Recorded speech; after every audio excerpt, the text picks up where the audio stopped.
Elizabeth has officially appeared on more coins than any person that has ever lived. Her portrait is depicted on 33 distinct currencies, with countless numbers of coins, medals, banknotes, stamps, and related ephemera, stretching back over 7 decades. She leaves behind a numismatic legacy simply unparalleled in the combined histories of humankind, and one that is unlikely to be repeated, let alone bested, ever again. This is the numismatic portrait of Her Majesty the Queen, Elizabeth II. She was born on the 26th of April 1926 as the Princess Elizabeth of York. She was never supposed to become queen. As the firstborn daughter of the second son to King George V, she was the third in line to the throne. But destiny, one could argue, had a different fate in mind. After her father, who would eventually and somewhat unexpectedly become king, ruling as King George VI following the abdication of her uncle King Edward VIII in 1936. Princess Elizabeth became the heir presumptive to the British throne. But her first numismatic depiction would come long before she was to ascend the throne. In 1935, when Canada designed the new series of banknotes, the $20 bill was dedicated to the young princess, then only 8 years old. Based on a photo taken by Marcus Adams in 1932, the reverse of the note depicts an allegorical representation of Canadian agriculture. These notes are really quite valuable today, and in 2020, a low serial number, large seal variant with a very high grade of choice uncirculated 64 was sold at auction for $48,000. However, the first official portrait of Her Majesty to appear on coins would begin to circulate in 1953 in Great Britain as well as the nations of the Commonwealth, following her coronation ceremony, allowing for a respectful period of mourning for the passing of her father, King George VI, and her ascension to the throne in the preceding year. The first portrait was designed by Mary Gillick and actually breaks with several conventions of the day.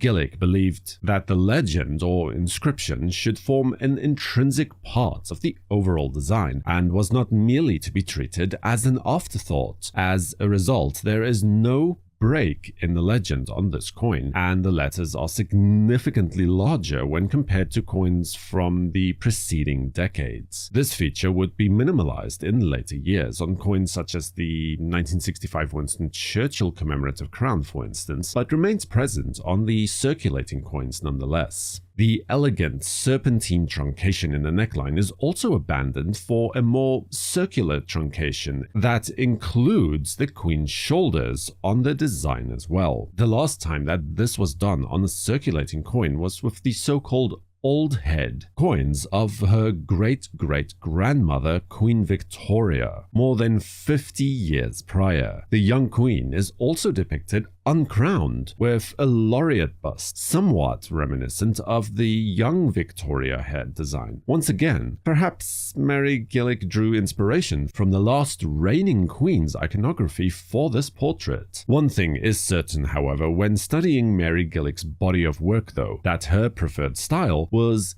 clearly inspired by the early Renaissance medals, such as those of Pisanello, for instance. The rounder truncation of the bust, the full use of space for the portrait, and generous allocation for the inscriptions are all hallmarks of this early Renaissance style that also pervades Gillick's medallic work. Overall, the portrait is gentle and hopeful in nature, leaving the uncertainty of 2 world wars, the Great Depression, austerity measures, and an abdication well behind. A nation looking to a young, attractive, new queen to lead them to a new era of prosperity and peace. 1953 also naturally brought the commemorative Coronation Crown, or 5-shilling coin, with the reverse depicting the Queen on horseback while performing her duties as the Colonel-in-Chief of the Royal Grenadier Guards during the annual Trooping of the Colours ceremony.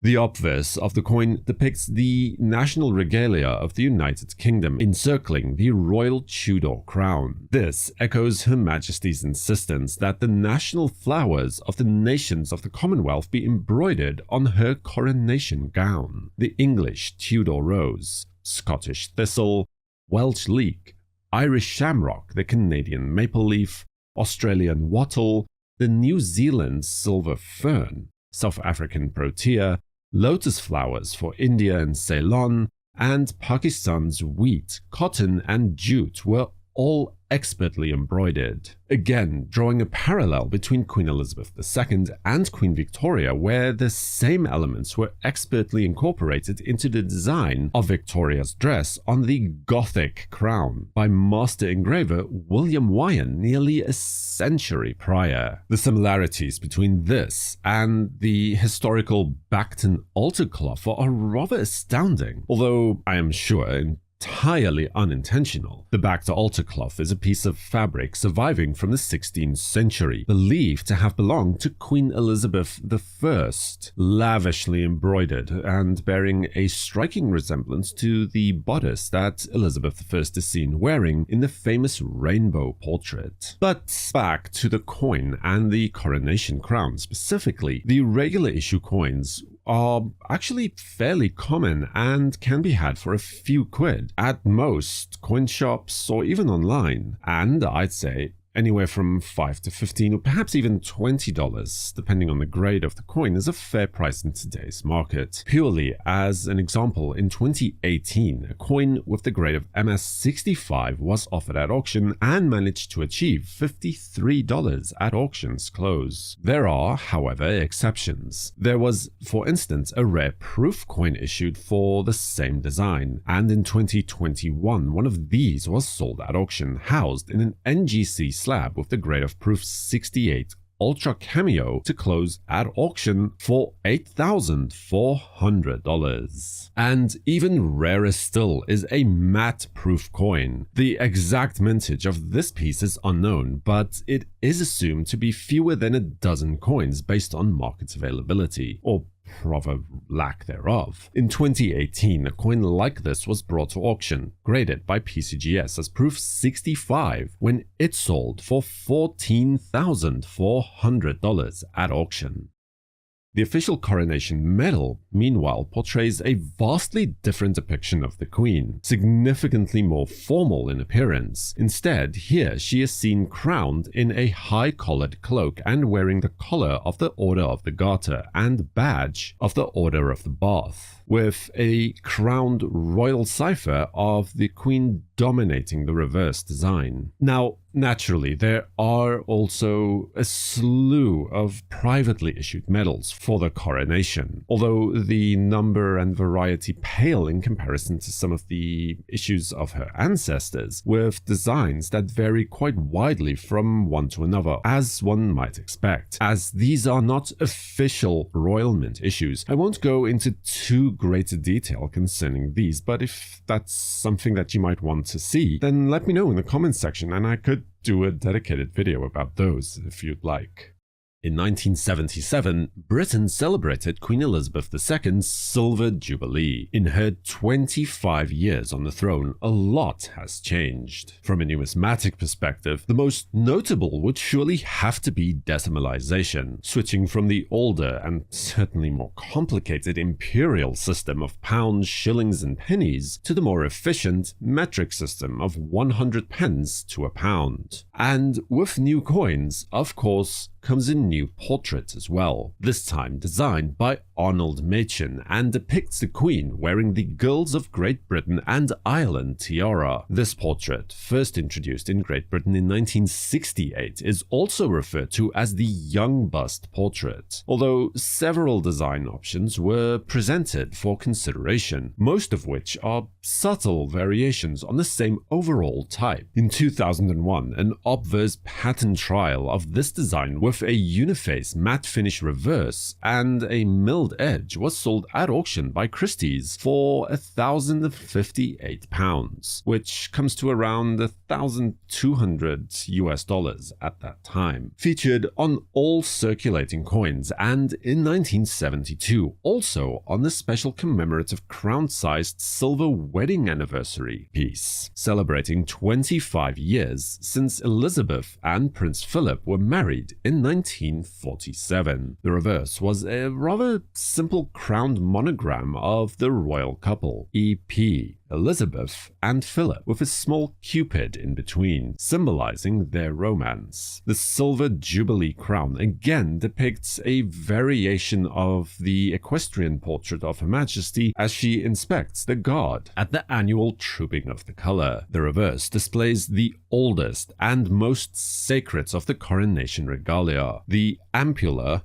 and coronation spoon, both being crowned by the St. Edward's crown. A fine floral border, somewhat reminiscent of the Queen's coronation gown, again completes the design on this coin. Two more commemorative coins would follow in quick succession during this era. The first to mark the 80th anniversary celebrations of the Queen Mother in 1980, and a year later would be the royal wedding between Prince Charles and the Princess Diana. Now, most of these coins are fairly obtainable today as well. They were minted en masse, both in copper and nickel and in silver as well, with even the value of the high-grade silver coins rarely making it out of the double digits. Moving ahead then to 1993 for the next major commemorative coin from the Royal Mint, is this coin that marks the 40th anniversary of the Queen's coronation. The reverse depicts the St. Edward's crown, which has been used to crown British monarchs since William the Conqueror in the year 1066. The crown itself is surrounded by 40 trumpets, one for each year of Elizabeth's reign. The trumpets facing outwards are surrounded by the inscription, "Faith and truth I will bear unto you," which is a shared excerpt from the Homage of the Oath of Fealty portion of the coronation ceremony, which also appeared as the edge inscription on the 1953 coin from earlier. Continuing with the equestrian tradition of the Jubilee crowns, the obverse depicts a rendition of the first Laureate bust at its center, encircled by 8 mounted trumpeters. These are in turn separated by 8 symbols of the coronation regalia, 4 swords and 4 scepters. At the top we have the sovereign scepter with the dove, also known as the rod of equity and mercy, representing the sovereign's spiritual or pastoral role. Next to that is the sovereign scepter with a cross. This represents the sovereign's temporal power and is associated with good governance. Towards the bottom appears St. Edward's staff, the original staff. This one, being a reproduction dating back to 1661, was said to have belonged to Edward the Confessor and represents the now 1,000-year-plus lineage of the English throne. The other is not strictly speaking a scepter, but rather it represents one of the ceremonial maces that are on permanent loan to Parliament and represents the monarch's role within the legislature and government itself. The 4 swords in turn represent firstly the Great Sword of State. This represents the monarch's strength and supreme authority as the vested head of the British Armed Forces. Opposite that is the Jeweled Sword of Offering. The Sword of Offering is used during the coronation ceremony, before the crowning, with the injunction that it should be used by the sovereign for the protection of good and the punishment of evil. Above that is the Sword of Mercy. The sword, representing mercy, as the name implies, has had its tip removed and blunted so that it can no longer function as a weapon. And then opposite that is the Sword of Justice. In reality, there are actually 2 swords, the Sword of Temporal Justice and the Sword of Spiritual Justice, although here they are represented by a single depiction. Together, these items of regalia represent the monarch's role as the head of state, protector of the realm, and defender of the faith. This coin was minted in copper nickel, silver, as well as a gold 5-pound version. This copper nickel coin is easy to obtain and should not cost more than a few dollars in uncirculated grades. During 2021, a PCGS graded Proof 68 deep cameo example of the silver coin was sold at auction for $143. Although it is worth noting that a raw or ungraded proof silver coin like this shouldn't cost more than perhaps a third or even half as much at most. The gold coin, as you can imagine, is a little harder to come by, and in 2019, a Proof 68 Ultra Cameo graded coin from NGC was sold at auction for $1,980. Now, by this time, the third or so-called crowned head portrait has also been in circulation since 1985. Designed by the artist Raphael McCloof, it was designed to be a more timeless depiction of the Queen. This is also the first effigy to depict the Queen wearing any sort of jewelry, not counting the crown, of course. Although she is crowned by the George IV state diadem and is seen wearing the coronation necklace and earrings.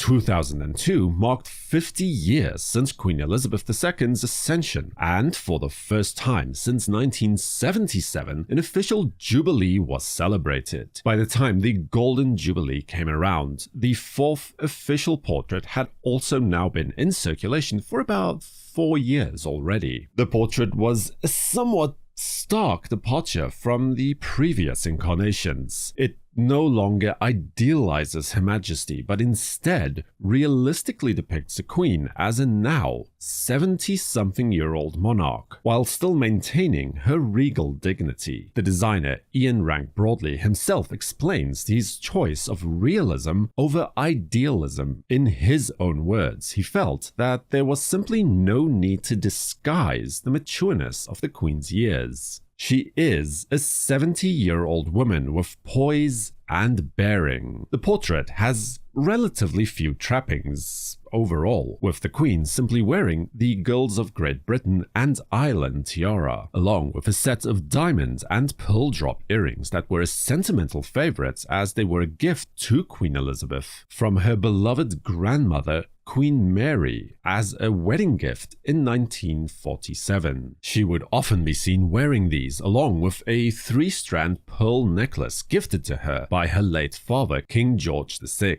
The Golden Jubilee crown itself, meanwhile, maintains the equestrian tradition, with a young Elizabeth appearing on horseback, denoting not only the Queen's well-documented love of horses, but also a sense of regal gallantry. The portrait also just so happens to bear a striking resemblance to the Queen Victoria Memorial in Glasgow, drawing yet another parallel between these two rulers. The traditional Latin inscription declaring Queen Elizabeth II, by the grace of God, Queen and Defender of the Faith, is adjoined by an additional subscript that translates roughly as "the love of the people is the Queen's protection." The coin's reverse depicts a contemporary 3/4 cameo portrait of Queen Elizabeth II as head of state, looking across her right shoulder. She's wearing the coronation jewels while crowned by the George IV state diadem, along with the parliamentary robe of state of crimson velvet and the collar of the Most Noble Order of the Garter, as is customary during the state opening of Parliament. Again, this coin was minted in copper nickel, silver, as well as gold variants. The nickel one sells for around $10 to maybe $25 depending on the condition and whether or not it's in the original packaging or not. The silver coin in turn easily doubles that, with between $50 to $100 being about average price, although slabbed and graded coins may attract a premium depending on the grade, and in 2019 an NGC graded example of the gold version of the Golden Jubilee crown was sold at auction with a grade of Proof 69 Ultra Cameo for the sum of $2,100. 2003 was the 50th anniversary of the Queen's coronation in 1953, and with this coin we get what has to be the most unique portrait of Elizabeth II on a coin, delivered by the eclectic artist Tom Phillips. This right-facing linear portrait is hardly even recognizable as an effigy, and yet there is no mistake of who the subject of the coin is. The reverse also pairs well with the overall style of the coin, with God Save the Queen appearing in large letters as the central device. Copper, nickel, silver, and gold versions were minted, and in 2019, an NGC-graded Proof 69 Ultra Cameo-graded example of this coin was sold at auction for $1,980. In 2012, Queen Elizabeth became the second only British monarch to have reigned for more than 60 years. The first to do so was, again, her great-great-grandmother, Queen Victoria. So, for Queen Elizabeth's Diamond Jubilee crown, Ian Rank broadly chose to echo Queen Victoria's Diamond Jubilee medallion. Being almost an exact reproduction of that piece, the coin is steeped in numismatic history. The Victoria Old Head now becomes the portrait of the Queen, adapted from an original work that was created for the plaque displayed at the Supreme Court. The Queen is wearing her garter robes, and the girls of Great Britain and Ireland tiara. This is known to be one of the Queen's favorite tiaras, as it was gifted to her by her grandmother, Queen Mary, on her wedding day in 1947. Supposedly, she still referred to it to the very last simply as Granny's tiara. The Victoria Young head is replaced with a rendition of Mary Gillick's Laureate bust on the reverse. The Latin phrase towards the right of the coin first appeared on the remarkable 1839 Una and Lion £5 coin, which was minted to commemorate the beginning of Queen Victoria's reign. It translates approximately as "May God guide my steps," and was supposedly the first word spoken by Queen Victoria following her crowning at the age of only 18. Again, a copper, nickel, silver, silver gilt, and gold versions of this coin were minted by the Royal Mint, with values also largely in line with the coins already mentioned previously, although in 2018 an NGC-graded Proof 70 Ultra Cameo coin, one of the first 50 minted of this type, was sold at auction for a rather astounding $3,120. The 2013 60th anniversary Coronation Crown was not only a commemoration, but a celebration. The reverse design is dominated by a depiction of the state imperial crown. The coin's legend reads, "To reign and serve, a vow made good." This is not a reference to the Queen's coronation in 1952, but rather 5 years earlier to 1947, when the royal family was on tour in southern Africa, and the then young Princess Elizabeth had just turned 21 years old. While in Cape Town, South Africa, she delivered her birthday address to millions listening on radios across the world. She would then make a vow that came to define her reign as queen, saying simply that, "I declare before you all that my whole life, whether it be long or short, shall be devoted to your service and the service of our great imperial family to which we all belong." This solemn vow would act not only as a guiding principle for her when she would become Britain's first queen in over half a century, but would serve as inspiration for coin designers for decades yet to come, with this coin remembering that solemn vow and recognizing that she had remained true to her word. 4 years following, the Queen would make history once again, becoming the first British monarch to celebrate a Sapphire Jubilee, surpassing the record set by her great-great-grandmother Queen Victoria nearly a century prior. To celebrate the occasion, the Royal Mint issued a coin that is strikingly similar in design to the 2013 issue, also bearing a somewhat more detailed rendition of the imperial state crown, but this time, rather appropriately, showcasing the Stuart Sapphire on the crown's back. It is, after all, the Queen's Sapphire Jubilee. The inscription again harkens back to the Queen's 21st birthday address and reads, "My whole life, whether it be long or short, devoted to your service," with the dates 1952, and 2017 appearing below. Since 2015 though, the fourth portrait has now also been replaced by the fifth and what would be final effigy of both on commemorative and circulating coins, sculpted by Royal Mint engraver Jody Clark. Here, the Queen again is seen wearing the George IV state diadem, complemented by the Victoria pearl drop earrings. And again, we can point to an auction appearance of a gold example of this coin that was sold in 2021, graded as NGC Proof 70 Ultra Cameo for $4,320. Although this is certainly not the norm for this type, like the silver example graded as NGC Proof 69 Ultra Cameo that was sold at auction in 2022 for $119.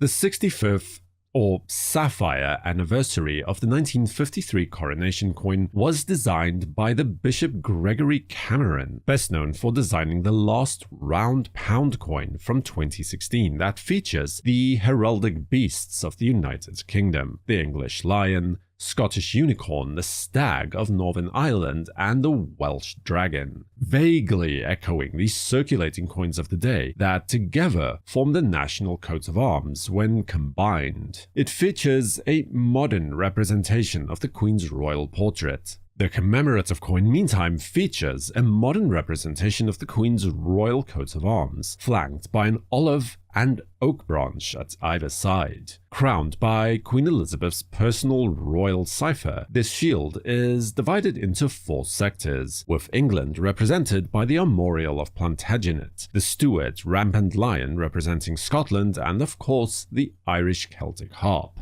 2022 saw the auction appearance of a silver coin like this, graded as Proof 69 Ultra Cameo for $129, while a Peatford example of the same coin graded as NGC Proof 70 Ultra Cameo was sold at auction only a year prior for $600. And in January of 2021, an NGC Proof 70 Ultra Cameo gold sapphire coronation coin was sold at the New York International Show for $4,560.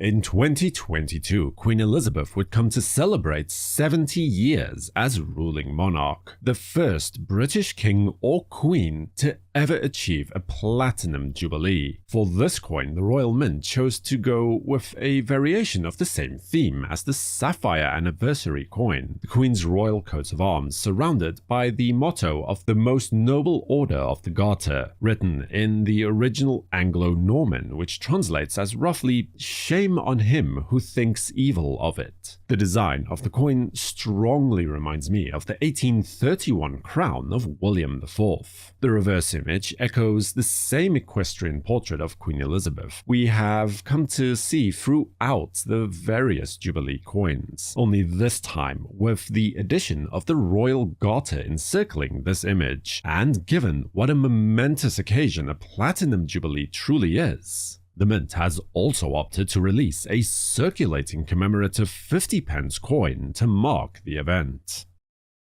So, as mentioned in the beginning, Queen Elizabeth has appeared on more coins than any person in history, so obviously it would be impossible to review every single one. That's why I chose instead to focus here on the official portrait, anniversary, and Jubilee coins. Her reign of 70 years and 214 days is the longest of any British monarch, the longest reigning of any female head of state in recorded history, and the second longest verified reign of any sovereign in history, behind only Louis XIV, who became King of France at the age of only 4 years old in 1643. This has been a retrospective look at the numismatic legacy of Her Majesty the Queen Elizabeth II. For the World Numismatic News, I am Numisman saying thank you for watching, keep collecting, and have a fantastic day.